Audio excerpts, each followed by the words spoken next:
Hi, I'm Carlin. I'm Todd. We are excited to tell you a little bit today about Resource Planner, one of our modules here at First Watch that can help with your scheduling. Todd is our founder and president, and he's agreed to be the one to talk us through this. So, Todd, you want to take it away? You bet. Thanks, Carlin.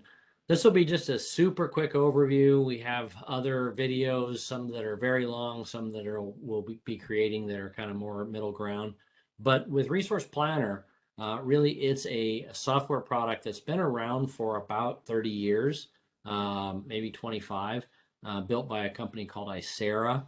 And it is still the only product of its kind that takes into account the number of hours, unit hours you wish you had on duty at any given hour of the day and day of the week, combined with possible shift types or kinds of shifts that you're willing to have your people work, and puts them together in the most efficient possible way.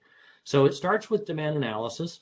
If you buy a Resource Planner as standalone, you get an Excel template that you can feed your data into. It's exactly the same tool that we use with our demand analysis tool from within FirstWatch for people who have that module as well. So I'm going to use that here. I'm going to use demand consumption data. I'm going to look at 20 weeks because it shows up nicely on the screen, ending the most recent Saturday. I'm going to click download. It's going to show up down here in the bottom left because I'm using Chrome. I'm going to open that up. It will probably load on another screen. Oh, it's going to load on this screen. That's handy. And as it comes up here, it will really be presenting the time of day and day of week data for this particular customer system that has offered to let us use their data for demos. So as it comes up, it's going to warn me that the internet is dangerous. I know I asked for this file, so I'm going to click Enable Editing. There's a small macro inside that allows us to easily get the data over into Resource Planner.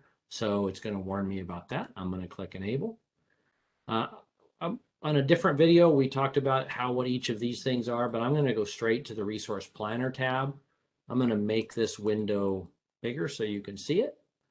And we won't go into a lot of detail with this, but Resource Planner basically needs 3 columns of data for every hour of the day and every day of the week. So for 168 rows, it needs 3 columns.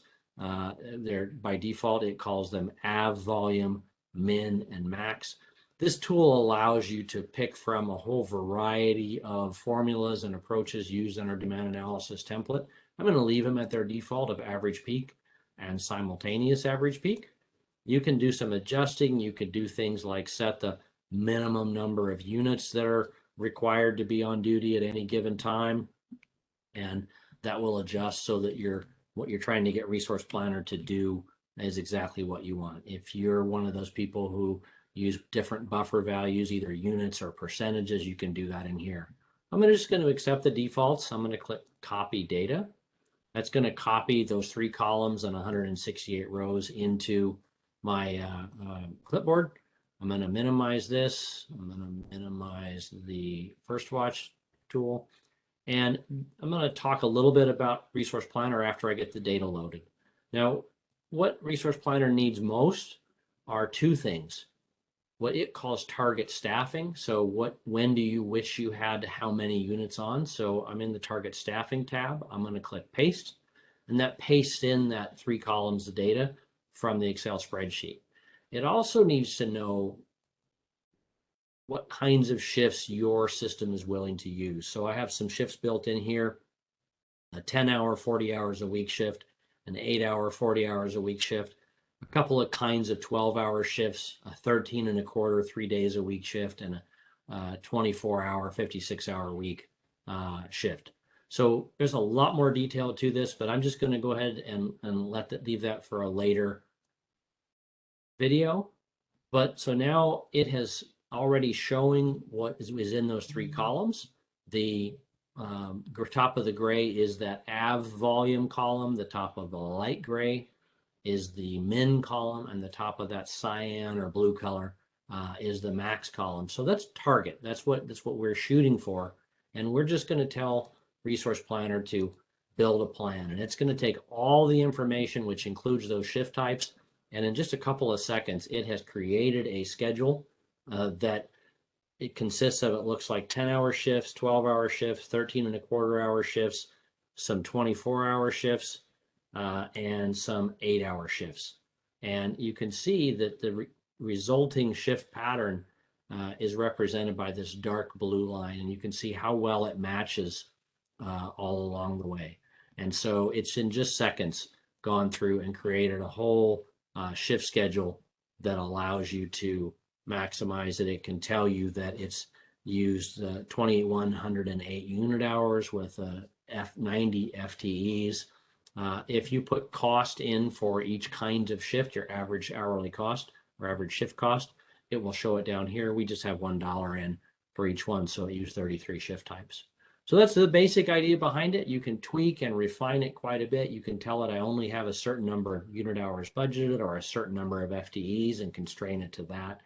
You can deal with things like I don't want shifts to start, too many shifts to start at the same time because I can't get enough ambulances in and out of my bays. There's a lot of variabilities, but that's the tool in a nutshell. It saves a ton of time and resources. And unlike when I have built shifts like this in the past and you get through building a whole thing and somebody tells you something different, it's really hard as a human to start from scratch and pretend like you've never done it before. Resource Planner will just try again and again and again and get you what you need. Awesome. Thanks, Todd.